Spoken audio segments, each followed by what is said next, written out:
Assalamualaikum warahmatullahi wabarakatuh.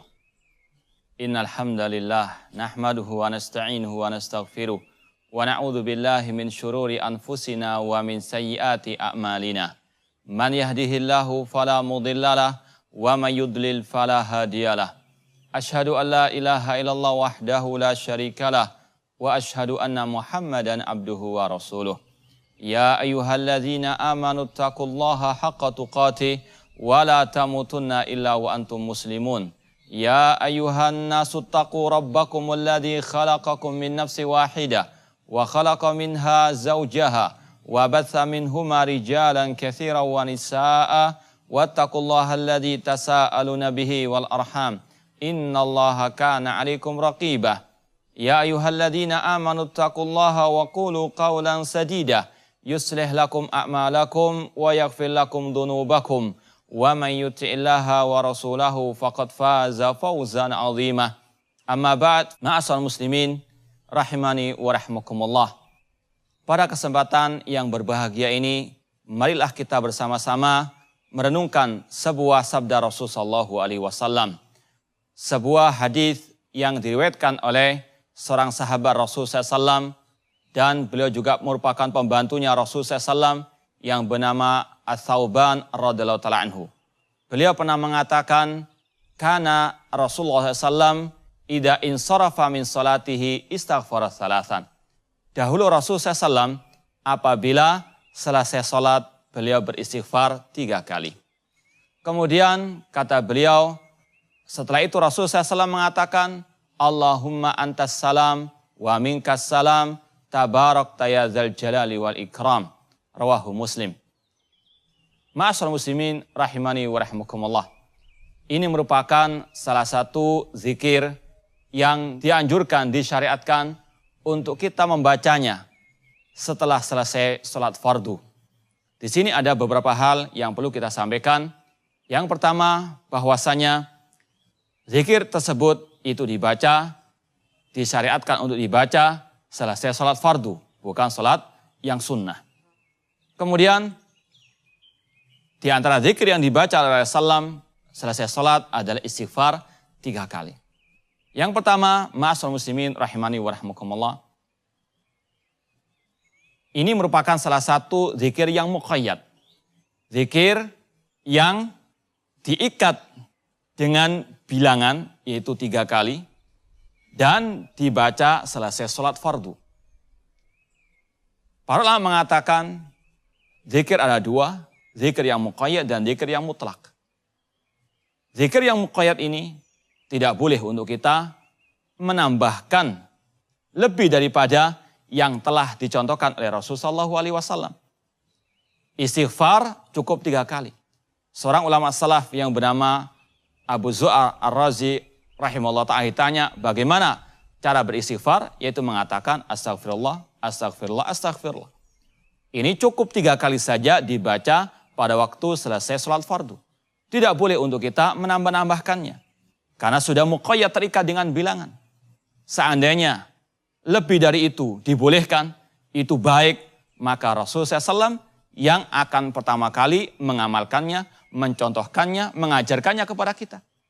Namun karena kita telah diberitahukan oleh seorang sahabat dari Tsauban bahwa Rasulullah SAW hanya 3 kali beristighfar, maka cukup bagi kita Rasulullah SAW sebagai qudwah kita. Cukup 3 kali saja istighfar selesai sholat. Kalau mau kita menambah istighfar, silahkan menambah di luar waktu-waktu yang telah diikat dengan bilangan tadi. Terserah berapa kali kita mau beristighfar. Karena memang itu adalah zikir yang mutlak. Kalau mau kita melakukannya di luar waktu-waktu tersebut. Adapun selesai sholat cukup 3 kali. Maka barang siapa menambahkannya, berarti dia telah mengada-ada ajaran syariat yang tidak pernah diajarkan oleh Rasulullah SAW. Dan Allah mengatakan, am lahum syuraka'u syara'u lahum minad dini ma lam ya'dzan bihillah. Apakah mereka memiliki sekutu-sekutu yang mensyariatkan ajaran agama yang tidak pernah diizinkan oleh Allah Subhanahu wa taala. Abdullah bin Mas'ud mengatakan, ittabi'u wa la tabtadi'u faqad kufitum. Ikutilah apa yang telah ada ajarannya dari Rasulullah SAW dan jangan mengada-ada karena kalian sudah dicukupi. Rasul telah mencukupkan kita, telah menjelaskan kepada kita semua yang kita butuhkan, baik dalam urusan zikir, ataupun sholat, atau yang lainnya daripada urusan agama ini. Sebagaimana Rasul mengatakan dalam hadis yang diriwayatkan Imam Tabrani, ma baqiya syai'un yuqarribu minal jannah wa yubaidu minan nar illa waqad buyyina lakum. Tidak ada sesuatu pun yang tersisa dari urusan agama ini yang bisa mendekatkan kalian ke dalam surga dan menjauhkan kalian dari api neraka kecuali semuanya telah dijelaskan oleh Rasul sallallahu alaihi wasallam. Tugas kita hanya mengikuti apa yang telah diajarkan oleh Rasul sallallahu alaihi wasallam. Rasul SAW bersabda, man amila amalan laisa alaihi amruna fahuwa raddun. Barang siapa yang melaksanakan suatu amal ibadah yang tidak sesuai dengan sunnahku, maka tertolak. Rawahu Muslim. Maka tidak selayaknya bagi seorang muslim yang telah mengucapkan asyhadu anna Muhammad Rasulullah untuk menambah-nambah ajaran yang tidak pernah diajarkan oleh Rasul SAW. Tidak selayaknya untuk dia, misalnya selesai salat fardu, beristighfar 10 kali misalnya. Ini adalah menambah syariat. Ini adalah ngemintari Rasul sallallahu alaihi wasallam. Tidak selayaknya untuk kita mengada-ada ajaran dalam urusan agama yang tidak pernah dilaksanakan oleh Rasul SAW. Rasul SAW mengatakan, iyyakum wa muhdatsatil umur. Hati-hatilah kalian dari perkara-perkara baru dalam urusan agama. Dari zikir-zikir yang baru atau ajaran-ajaran yang baru yang tidak pernah diajarkan oleh Rasulullah. Karena setiap yang baru dalam urusan agama itu adalah bid'ah dan wa kullu bid'atin dhalalah, dan setiap bid'ah itu adalah sesat. Maka cukup kita beristighfar 3 kali selesai kita sholat fardu. Kalau mau menambah lebih dari itu silahkan di luar waktu tersebut, di luar waktu yang telah diikat oleh Rasulullah SAW bilangan-bilangan zikir tersebut. Demikian pula dilarang untuk kita juga menambah zikir-zikir yang tidak pernah ada ajarannya dari Rasulullah SAW selesai sholat fardu. Maka kewajiban kita mempelajari apa zikir-zikir yang telah diajarkan oleh Rasulullah SAW khususnya selesai sholat fardu. Ma'asyiral muslimin rahimani wa rahimakumullah. Rasulullah SAW telah banyak mengajarkan zikir kepada kita. Berapa banyak di antara zikir tersebut yang belum kita ketahui, yang belum kita amalkan.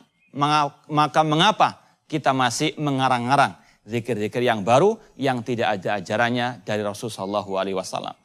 Bukankah Allah telah berfirman, al-yawma akmaltu lakum dinakum wa atmamtu alaikum ni'mati wa raditu lakumul islam madinah. Pada hari ini telah aku sempurnakan bagi kalian agama kalian dan telah aku ridhoi Islam sebagai agama kalian. Al-Imam Ibnu Katsir rahimahullah mengatakan, hadhihi akbaru ni'amillah ala hadil ummah haitsu akmala ta'ala lahum dinahum. Kata beliau, ini adalah nikmat yang terbesar bagi umat Islam, yang mana Allah Subhanahu wa taala telah menyempurnakan bagi mereka agama mereka. Fala yahtajuna ila dinin ghaira dinihim. Maka kaum muslimin tidak butuh lagi kepada agama selain agama mereka, agama Islam. Wala ila nabiyyin ghaira nabihim. Dan mereka tidak butuh kepada nabi selain nabi mereka, yaitu Nabi Muhammad SAW. Kemudian beliau juga mengatakan, fala halala illa ma ahallahu wala harama illa ma harramahu wala dina illa ma syara'ahu. Maka tidak ada yang halal kecuali apa yang Allah dan Rasulnya halalkan, dan tidak ada yang haram kecuali apa yang diharamkan oleh Allah dan Rasulnya, dan tidak ada agama kecuali apa yang telah disyariatkan oleh Nabi Muhammad SAW.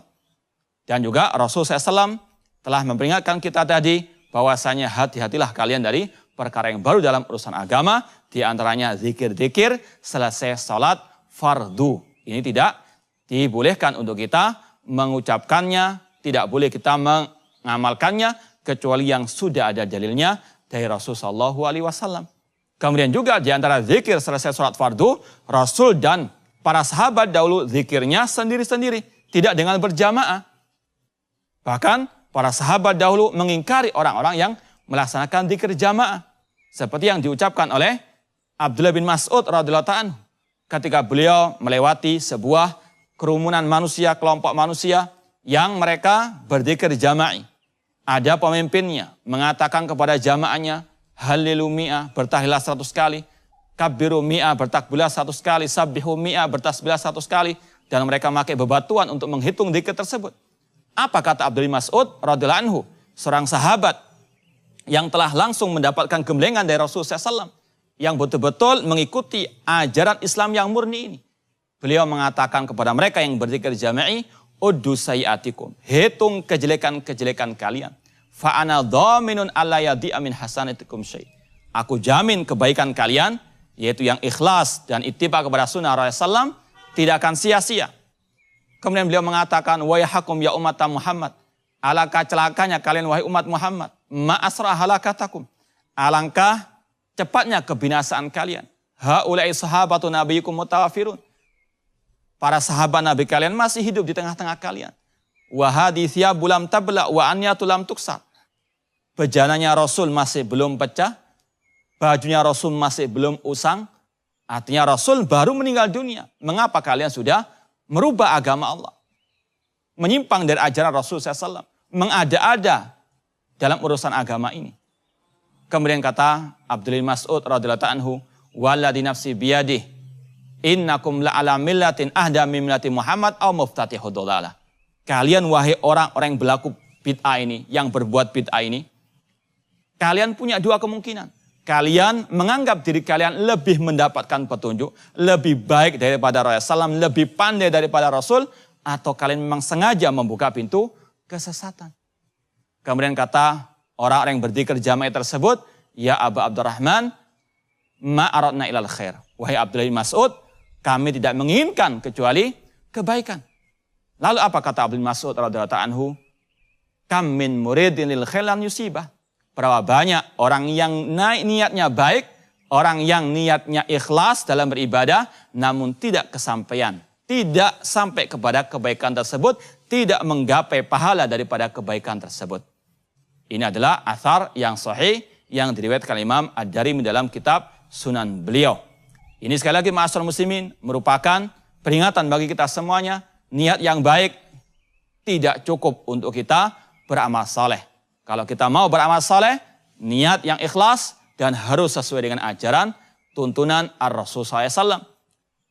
Allah berfirman, "Faman kana yarju liqa'a rabbih falyamal amalan salihah wa la yusyrik bi ibadati rabbih ahada." Barang siapa yang mengharapkan perjumpaan dengan Rabb-nya, hendaklah dia beramal saleh dan tidak menyekutukan Allah dengan sesuatu apapun. Al-Imam Ibnu Katsir rahimahullah mentafsirkan ayat ini dengan mengatakan, hadzani ruknal amal al-mutaqabbal. Ini adalah dua rukun amal yang diterima oleh Allah Subhanahu wa taala.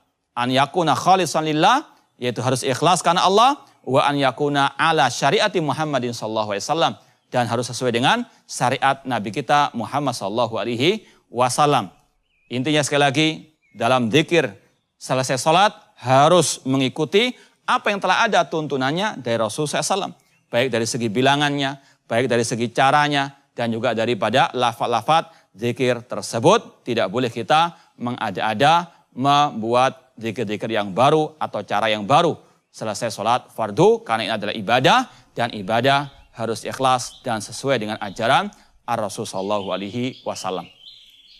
Kemudian setelah beristighfar, kata Thauban radhiyallahu anhu tadi, bahwasanya Ar-Rasul SAW itu mengucapkan zikir yang berikutnya, Allahumma antas salam. Ya Allah, engkau adalah as-salam. Sebagian ulama mengatakan arti as-salam adalah yang selamat, yang suci dari segala kekurangan, dari segala aib. Maka seseorang ketika mengucapkan Allahumma antas salam, maka selayaknya untuk dia meyakini Allah zat yang maha sempurna. Allah tidak ada kekurangan sama sekali, baik secara zatnya, nama maupun sifatnya, maupun perbuatannya. Semuanya sempurna, tidak ada kekurangan sama sekali. Oleh karena itulah, ma'asyiral muslimin rahimani wa rahimakumullah, wajib untuk kita meyakini Allah maha sempurna, Allah maha suci dari hal-hal yang tidak layak baginya. Kemudian Rasul mengatakan, wa minkas salam, dan darimulah ya Allah keselamatan. Di sini, kalau orang itu betul-betul memahami zikir yang mulia ini, maka pasti insya Allah dia akan apa? Bertauhid kepada Allah Subhanahu wa taala. Dia betul-betul akan menyerahkan semuanya kepada Allah Subhanahu wa taala. Di antaranya menyerahkan keselamatan dirinya, keluarganya, dan lain sebagainya kepada Allah Subhanahu wa taala. Karena keselamatan itu hanya dari Allah Subhanahu wa taala. Karena Allah adalah as-salam, dan darinya keselamatan itu. Maka tidak selayaknya untuk kita meminta keselamatan kepada selain Allah. Tidak boleh kita minta keselamatan kepada nabi, kepada wali, kepada kiai atau yang lainnya. Mintalah keselamatan kepada Allah Subhanahu wa taala. Bahkan Allah menceritakan kepada kita bagaimana kaum musyrikin jahiliyah dahulu ketika mereka ditimpa musibah di lautan, mereka da'wallaha mukhlishina lahuddin. Fa idza raqibu fil fulki da'wallaha mukhlishina lahuddin. Falamma najjahum ilal barri idahum yusyrikun. Apabila mereka berlayar di lautan, mereka ketika ditimpa bencana, musibah, gelombang, ombak, badai dan sebagainya, mereka da'wallaha mukhlishina lahuddin. Berdoa mukhlishina lahuddin, ikhlas karena Allah Subhanahu wa taala. Itu orang musyrikin ketika dalam keadaan musibah, mereka ikhlas dalam berdoa kepada Allah Subhanahu wa taala.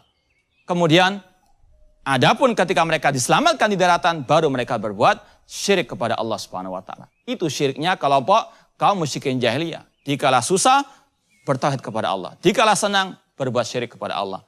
Namun sangat disayangkan, sebagian kaum muslimin, saudara-saudara kita, banyak terjerumus ke dalam kesyirikan dikala susah maupun duka. Ketika susah, datang ke kuburan keramat, minta-minta di sana. Kalau senang, memberikan nadarnya kepada kuburan keramat tersebut, ataupun menyembelih kepada selain Allah Subhanahu wa taala, padahal harus diyakini semua ibadah, sesembelihan, nadar dan sebagainya karena Allah Subhanahu wa taala. Qul inna salati wa nusuki wa mahyaya wa mamati lillahi rabbil alamin. Katakanlah, sesungguhnya salatku, sesembelihanku, hidup dan matiku hanyalah untuk Allah, Rabb semesta alam. Keselamatan hanya milik Allah. Keselamatan hanya dari Allah Subhanahu wa taala. Wa iyam saskallahu bidurrin fala kashifa lahu illa huwa. Apabila Allah menimpakan suatu musibah, tidak ada yang bisa mengentasnya kecuali Allah Subhanahu wa taala. Maka tidak boleh kita mohon keselamatan kecuali hanya kepada Allah semata. Sekali lagi, kalau orang itu betul-betul memahami zikir ini, selesai salat fardu, dia pasti akan bertauhid kepada Allah, meminta keselamatan, meminta segala-galanya hanya kepada Allah Subhanahu wa taala. Kemudian Rasul menambahkan lagi, Allahumma antas salam wa minkas salam, tabarakta ya dzal jalali wal ikram. Tabarakta, kata para ulama, di antara maknanya adalah ta'adzamta wa ta'alait. Engkau maha tinggi ya Allah, engkau maha agung ya Allah. Allah Subhanahu wa taala maha tinggi zatnya, kedudukannya dan sifatnya. Oleh karena itulah kita harus meyakini Allah fis sama, Allah di atas langit. Ar-Rahmanu 'alal arsy istawa, Allah bersemayam di atas arsy. Aamintum man fis sama, apakah kalian merasa aman dari zat yang ada di atas langit? Ini adalah keyakinan orang yang beriman. Allah ada di atas langit, Allah ada di atas arsy, tidak di mana-mana. Dan kata para ulama, bahwasanya dalil tentang ketinggian Allah di atas arsy, di atas langit, ini ribuan. Baik dalil secara Al-Quran, hadis, Al-Fitrah, Al-Ijma', demikian pula dalil secara akal. Sebagaimana juga yang diucapkan oleh Imam Abu Hanifah rahimahullah, beliau mengatakan, wallahu yud'a min a'la la min asfal, li'anal asfal laisat min sifatir rububiyah walal uluhiyati fi syai'. Manusia berdoa kepada Allah dan Allah ada di atas, karena sifat bawah itu tidak layak bagi rububiyah ataupun uluhiyah Allah Subhanahu wa taala. Ini adalah sekali lagi keyakinan orang muslim, orang mukmin, bahwasanya Allah ada di atas arsy, Allah tidak di mana-mana. Kemudian Rasul SAW mengatakan, ya zal jalali wal ikram, maha mulia lagi maha agung. Ini adalah keyakinan seorang muslim untuk mengagungkan Allah Subhanahu wa taala, untuk mengagungkan Allah dengan beribadah hanya kepadanya, dengan menjalankan perintahnya, menjauhi larangannya, dan betul-betul menjalankan apa yang telah diajarkan oleh Rasul SAW untuk beribadah hanya kepada Allah, ikhlas dan ittiba, mengikuti ajaran Rasul sallallahu alaihi wasallam. Mungkin yang bisa kita sampaikan, mudah-mudahan bermanfaat dan semoga Allah Subhanahu wa taala memberikan kepada kita keselamatan di dunia maupun di akhirat. Aqulu qouli hadza wa akhiru da'wana anil hamdulillahirabbil alamin. Wassalamualaikum warahmatullahi wabarakatuh.